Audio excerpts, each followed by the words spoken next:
Do people violate your rights, trespass on your property, betray your trust, or cause never-ending drama? If so, perhaps you need to set some literal or figurative boundaries. Greetings, team. This is Christopher Littlestone of lifeisaspecialoperation.com, and today we are going to discuss boundaries. We will define them, discuss holding people accountable who violate them, and then I'll give you a few examples about how having literal and figurative boundaries can help you to avoid drama and allow you to flourish.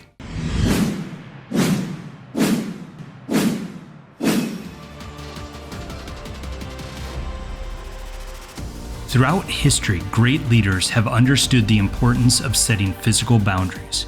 From Julius Caesar's Rubicon to Winston Churchill's Iron Curtain, these leaders recognized that clear physical boundaries must be drawn to protect their interests and maintain order.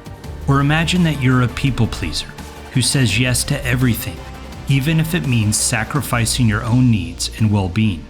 It isn't until you hit a breaking point that you realize that you need to start setting some figurative boundaries. As we just illustrated, boundaries can be physical and figurative. A physical boundary is something that's tangible, that delineates physical space. It can be an object, such as a fence, a wall, a river, a road, a mountain range. Sometimes these physical boundaries define property, a territory, and sometimes they indicate an international border. On the other hand, we have figurative boundaries. These boundaries are limits or rules that we set to protect ourselves from going further than we think we should. They protect us from being overextended or exploited. They define what we will and will not tolerate in our relationships, work, and personal lives. By setting boundaries, we communicate our values, priorities, and expectations to others. A crucial aspect of setting boundaries is holding people accountable. I've already made a video about how appeasement never works and how holding people accountable is always the better decision. But in our discussion about setting boundaries, we need to bring up that violators of boundaries must be held accountable. When someone violates our boundaries, it's important to address the issue directly and assertively. Sometimes this requires confrontation or conflict. Other times it simply involves moving on or changing partners. Holding people accountable reinforces the importance of our boundaries and protects ourselves from future violations. In the military, we divide terrain with boundaries. These boundaries are control measures that prevent different units from going into unknown or unauthorized places. The space that you're in control of is called your battle space. If you want to cross a boundary and go into someone else's battle space, then you need to do adjacent unit coordination to deconflict things like time, location, radio frequencies, logistics, and the quick reaction force. What makes battle space interesting for this conversation is that when you're in your own battle space, then you generally have a large degree of freedom. When you're outside of the boundaries of your battle space, you need to ask permission or make coordination. Think of your castle, your house, your apartment, your friendships, your time, and your life as your battle space. No one is allowed to violate the boundaries of your sovereignty or your human rights or your happiness inside of your battle space without your permission. So if someone is drama, then set your boundaries and don't let them into your battle space.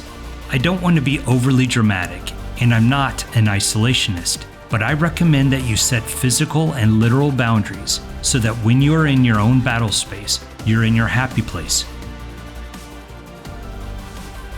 On a personal level, boundaries might also include limiting your screen time, setting a daily calorie limit, saying no to commitments that don't align with your values, or setting healthy communication boundaries with family and friends. Perhaps you've heard of the expression, "Fool me once, shame on you. Fool me twice, shame on me." I often say that if someone is a never-ending source of drama, then cut them loose. Set your boundaries. If people don't get it, or they give you backhanded compliments, or they lie to you, or they talk bad about you behind your back, then don't spend time with them. Set your boundaries and flourish within your battle space. In a professional setting, physical boundaries include fences, buildings, doors, and setting permissions for access or using access badges. This allows you to work and flourish within your office, which is your battle space, without violation or interruption. In a figurative sense, setting boundaries might involve establishing standards for employee behavior or setting clear expectations for a project deadline. If an employee disrespects other employees, then kick them off the team. If an employee violates the deadline, then hold them accountable. By holding team members accountable for their behavior or to the deadline, a business leader ensures that the employees are safe at the office and that the work from the office is completed on time. Setting boundaries isn't about being selfish or antisocial. It's about self-respect and self-preservation. By establishing clear limits and holding people accountable, you're protecting your mental, emotional, and physical well-being. Remember, your happiness and peace of mind are paramount, so don't hesitate to draw those lines and create a life that's truly yours. Thanks for watching. Please like and subscribe if you want to join my Life as a Special Operations team. And don't forget to forward this video to a friend or family member who also needs to see it. Life is a special operation. Are you ready for it?